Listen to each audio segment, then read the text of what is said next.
Audio Jungle.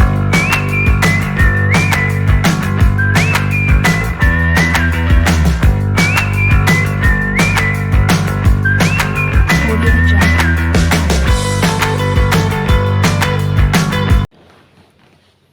Assalamualaikum warahmatullahi wabarakatuh. Saya Irma Larahmawati, CGP Angkatan 10 Kabupaten Blora. Di sini saya akan melaksanakan tugas demonstrasi konseptual tentang wawancara pengambilan keputusan berbasis nilai-nilai kebajikan, dan nantinya saya bersama dengan Bapak Tulus Setiabudi selaku Kepala Sekolah SDN 2 Taman Rejo, ya Pak. Nggih. Bagaimana kabarnya Pak? Alhamdulillah Bu Ima, saya baik-baik saja. Nggih. Gimana Bu Ima kabarnya? Baik Pak, alhamdulillah. Alhamdulillah. Di sini saya meminta waktunya Bapak sebentar untuk melakukan wawancara. Nanti ada 8 pertanyaan yang akan saya ajukan. Yang pertama Pak, selama ini bagaimana Bapak Budi ini dapat mengidentifikasi kasus-kasus yang merupakan dilema etika ataupun rujukan moral? Bagaimana Pak? Terkait dengan dilema etika ya Bu, atau rujukan moral, Iya. itu masih kurang familiar di telinga saya mungkin ya Bu. Iya. Namun ketika menghadapi masalah yang bermacam-macam di sekolah, saya selalu berusaha untuk memahami dulu akar duduk permasalahannya apa, supaya tidak salah dalam membuat keputusan. Saya harus bisa mengidentifikasi apakah itu masalah biasa, yang bisa diselesaikan secara musyawarah, secara kekeluargaan, atau melibatkan orang banyak nantinya. Jadi harus diidentifikasi terlebih Iya, dahulu ya Pak ya. identifikasi permasalahannya apa? Akar permasalahannya apa itu. Iya. Lalu selama ini bagaimana Bapak Budi ini menjalankan pengambilan keputusan di sekolah? Apakah di mana nanti keputusan ini sama-sama benar atau sesuai dengan nilai-nilai kebajikan? Seperti apa Pak? Jika kepentingannya sama-sama benar, maka saya akan melihat apakah nilai kebenaran itu untuk pribadi saja atau individu, atau untuk orang banyak. Misalnya di sekolah, apakah itu untuk kepentingan individu atau untuk warga sekolah. Kemudian memiliki dampak bagaimana, berikutnya dampak ke siswa atau ke rekan-rekan guru sendiri, atau baik jangka panjang ataupun masa depan sekolah itu sendiri. Berarti dilihat dulu ya Pak, apakah nanti dampaknya baik atau tidak ya. Iya. Dia merupakan jangka panjang atau jangka pendek seperti itu ya. Betul sekali. Lalu untuk langkah-langkah Pak atau prosedur seperti apa yang Bapak lakukan selama ini? Bisa diceritakan Pak? Langkah-langkah saya bahwasanya sebelum mengambil keputusan, saya akan konfirmasi terlebih dahulu kepada yang terlibat, dalam masalah itu, permasalahan apa. Saya harus mendengarkan tidak hanya dari satu sisi saja, dari dua sisi pun saya harus tahu permasalahannya seperti itu. Misalkan saya tahu dari permasalahan dari ibu, saya tanya-tanya terlebih dahulu, atau dari salah satunya atau permasalahan yang orang satunya. Jangan ketika saya mendengarkan kasus murid di sekolah ya Bu ya, itu tentu akan bertanya terhadap siswa tersebut, melihat apa yang sebenarnya terjadi. Jadi tidak langsung saya ambil keputusan begitu saja. Saya harus mendengarkan permasalahan itu apa, nanti baru saya akan ambil keputusan, tidak serta-merta langsung ambil keputusan. Bertanya kepada guru yang bersangkutan, pada siswa yang bersangkutan, permasalahannya apa, seperti itu. Jadi kita harus menjadi pendengar yang baik juga ya Pak, Iya. untuk guru A dan guru yang pihak B gitu nggih. Ya, tidak. Jadi kesannya tidak berpihak salah satu pihak. Betul sekali. Lalu selanjutnya Pak, untuk hal-hal apa saja yang selama ini Bapak Budi anggap efektif dalam pengambilan keputusan, terutama pada kasus dilema etika Pak? Ya, setiap permasalahan itu pasti kita lihat dulu permasalahannya apa, akar permasalahannya apa. Kemudian baru bertanya kepada pihak-pihak yang terkait. Kemudian saya juga berdiskusi dengan orang lain, misalnya dengan teman sejawat atau bahkan dengan komite yang nantinya bisa berpikir objektif untuk membuat keputusan.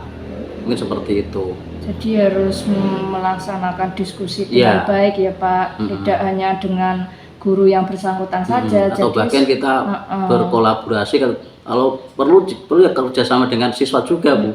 jadi Seperti seluruh warga sekolah Iya, kalau seperti itu ya. kejadian sekolah ya semua warga sekolah juga melibatkan komite atau bahkan orang tua juga bisa. Iya. Lalu pertanyaan selanjutnya Pak, hal-hal apa saja yang selama ini merupakan tantangan? Jadi tantangan dalam pengambilan keputusan pada kasus tersebut. Mungkin ada tantangannya? Ya, semua keputusan yang menyangkut semua pihak atau banyak orang itu pasti akan ada tantangan, merasa puas atau tidak puas, atau bahkan salah satu pihak mungkin merasa kurang puas dengan keputusan yang saya buat. Tapi kita jangan sampai kalah selama keputusan kita buat sudah mementingkan banyak pihak untuk kepentingan orang banyak. Benar atau salah dapat dipertanggungjawabkan. Jadi tantangannya itu justru ada pihak-pihak yang tidak suka, tapi namanya manusia kan tidak luput dari kesalahan ya Bu ya. Pasti ada saja yang tidak suka. Seberat apapun keputusan harus diputuskan. Baik itu salah atau benar, namanya kita jadi mungkin bisa disebut pimpinan ya Bu ya. Kita harus membuat keputusan. Mau tidak mau baik itu salah atau benar, kita harus membuat keputusan walaupun mungkin keputusan itu anggapan orang lain itu salah. Kita tetap harus membuat keputusan. Ini maksudnya kalau salah itu kita menjadikan pengalaman Bu. Biar nanti misalkan ada permasalahan yang sama kita tidak jatuh ke lubang yang sama. Kita jadi berpengalaman, oh dulu permasalahannya kita ini seperti ini, dulu saya buat keputusan ini salah. Artinya kita harus menghindari keputusan tersebut, kita berubah dengan keputusan yang lebih baik untuk kemajuan orang banyak. Seperti itu. Berarti belajar dari pengalaman Ya, juga ya Pak ya. Pengalaman.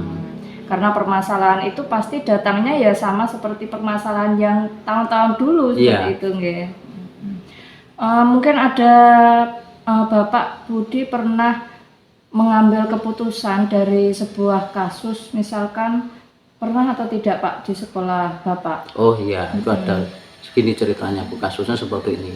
Sementara kemarin ini ya lagi saya saat ini sedang lagi viral-viralnya ya Bu, tentang pengabdian guru agama honorer katakan. Di sekolah saya ini guru agamanya kan sudah pensiun, mau tidak mau gurunya itu kosong. Saya terus bertanya ke pihak pemerintah. Di sini pihak pemerintah adalah Korwil. Di sini mengajukan kalau guru agama, kalau di sini menceritakan kalau di sini kosong. Nah, akhirnya saya bersama dengan teman-teman sejawat saling berdiskusi, berkolaborasi, terus juga melibatkan komite sekolah karena kita kan untuk kepentingan murid. Salah satunya keputusan kita harus mementingkan kembali lagi ke berpihak pada murid. Jadi ya, mau tidak mau dalam waktu dekat ini harus mengangkat guru honorer agama. Karena apa? Guru agama itu tidak bisa digantikan dengan guru yang lain. Beda dengan guru olahraga, guru SBK, guru mapel yang lain. Tapi kalau guru agama harus sesuai dengan pendidikannya, S1 PAI misalkan. Karena kaitannya dengan akidah. Tidak sembarang orang bisa menggantikan seperti itu.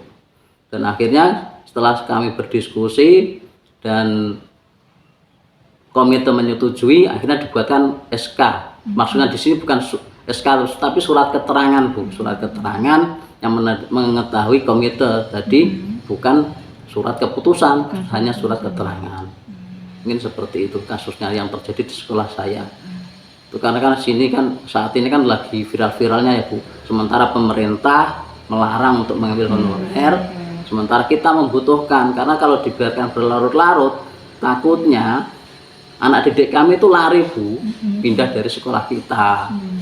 Karena tidak ada guru agama, bahkan ini aja sudah ada yang pindah Bu, pindah ke SD yang lain karena alasannya tidak ada guru agama. Yang ditakutkan lagi sebentar kan ada MAPSI, terus nanti yang membimbing MAPSI siapa? Nah, akhirnya setelah saya berdiskusi dengan teman-teman dan juga komite dan pengawas agama juga kemarin, akhirnya kita sepakat untuk membuat atau mengangkat honorer guru agama.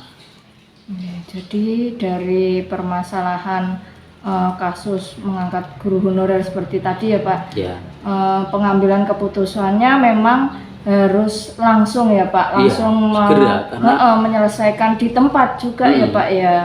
Lalu untuk prosedurnya dari komite ya Pak, membuat surat keterangannya. keterangan dari komite Nggih. kan berdasar kesepakatan juga. Iya.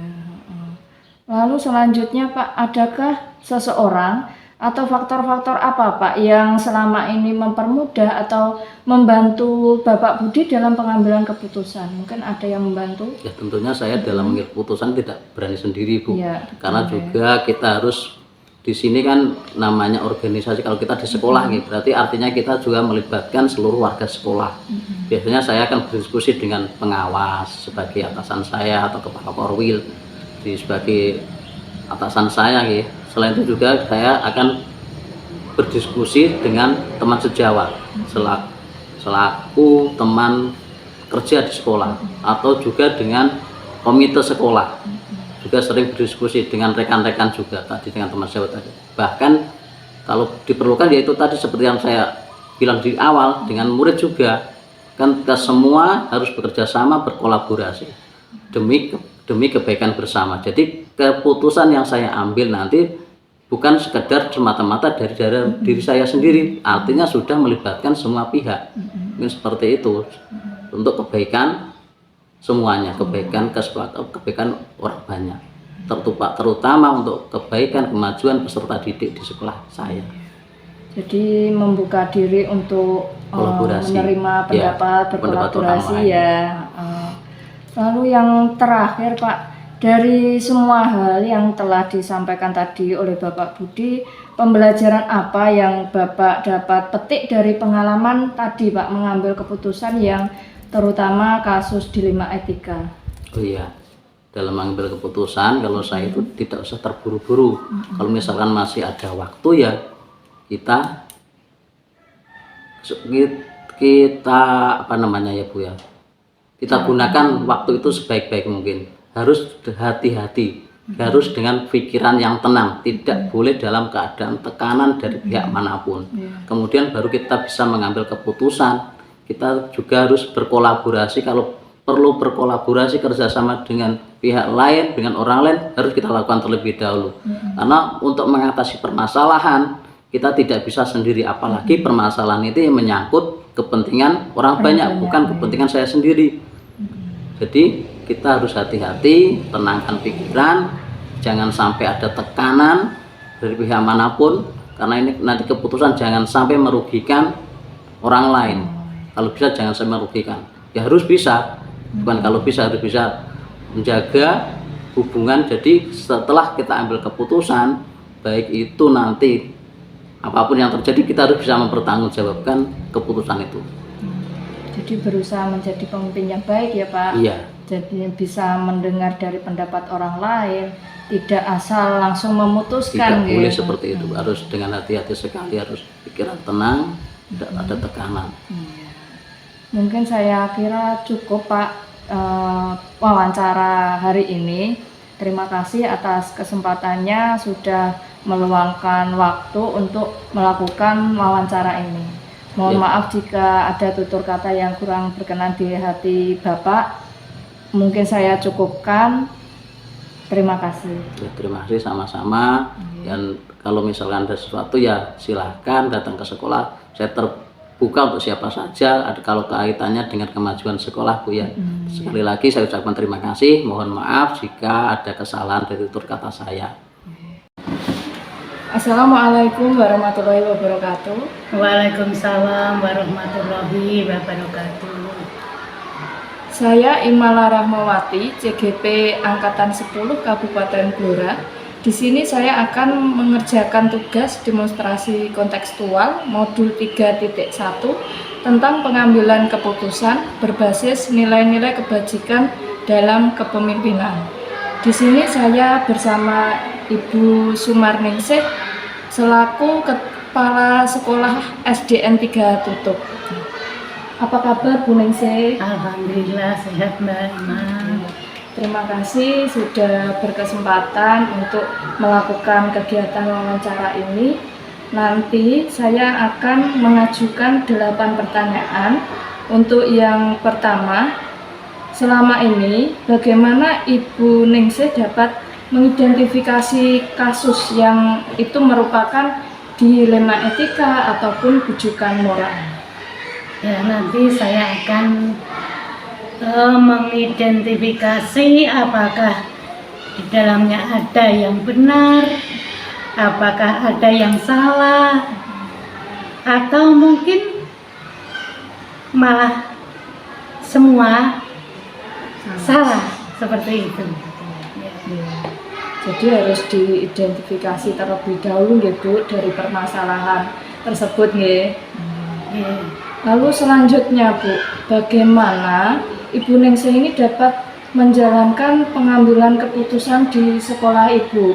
Lalu terutama kasus ini mengandung kepentingan yang sama-sama benar, jadi mengandung nilai-nilai kebajikan yang ada di sekolah Ibu. Pripun Bu?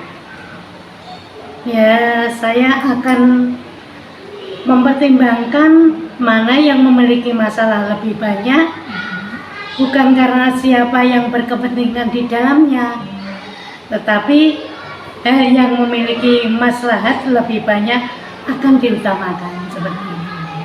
Jadi memang dipilih masalah yang benar-benar nanti tidak mengandung kesalahan semua ya Bu.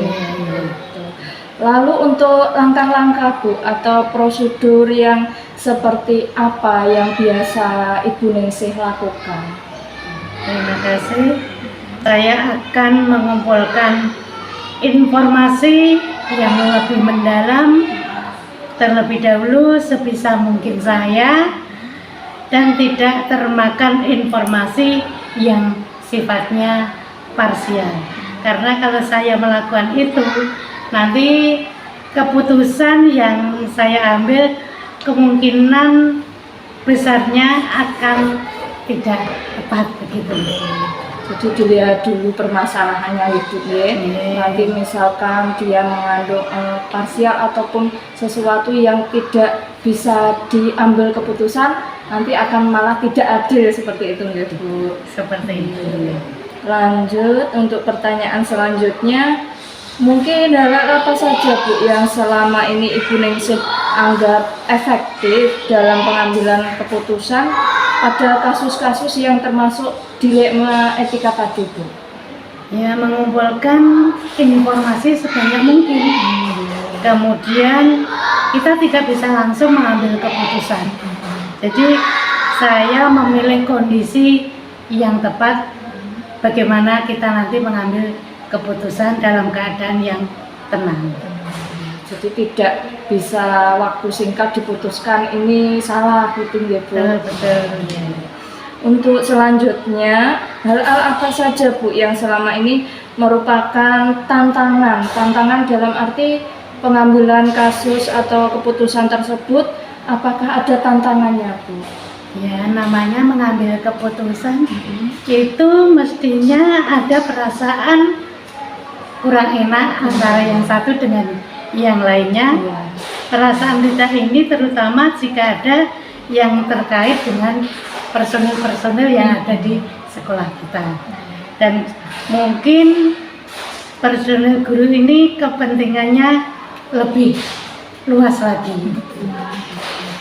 Jadi sangat sulit untuk menentukan bahwa si A ini sudah mempunyai kompetensi yang memang dia baik, nanti kita merasa tidak enak gitu Bu. Iya. Selanjutnya Bu, apakah Anda Bu Ningsih memiliki sebuah jadwal tertentu dalam penyelesaian kasus dilema etika Bu? Misalkan seperti ini, Ibu Ningsih pernah dalam mengambil keputusan langsung di waktu yang tertentu atau dimusyawarahkan terlebih dahulu? Itu tergantung kasusnya ya Mbak. Iya. Tergantung kasusnya. Kalau memang tidak perlu pemikiran yang mendalam dan efeknya tidak terlalu besar, maka dapat diputuskan saat itu Saat itu juga. juga. Berarti dilihat dulu kasus dan permasalahannya dulu seperti itu Betul, ya. permasalahannya besar Iya. atau perlu pemikiran yang mendalam atau ya efeknya apa kita lakukan agar bisa menata hati kita dan pikiran kita ketika mengambil keputusan. Adakah seseorang Bu atau faktor-faktor yang selama ini mempermudah atau membantu Ibu Ningsih dalam pengambilan keputusan tersebut? Ada yang Ya. membantu? Pertama, pengalaman. Alhamdulillah beberapa kasus yang terjadi itu sepertinya bentuk pengulangan pada kasus sebelumnya, sehingga saya tinggal membuka memori saja yang bisa dipegang menjadi jam terbang. Jadi memang Bu Ningsih sudah beberapa tahun, sudah lama ya Bu menjadi kepala sekolah. Jadi permasalahan itu sudah hafal ya Bu berkali-kali gitu. Untuk yang terakhir Bu, dari semua hal yang telah disampaikan, pembelajaran apa yang dapat Ibu Ningsih petik dari pengambilan keputusan ini?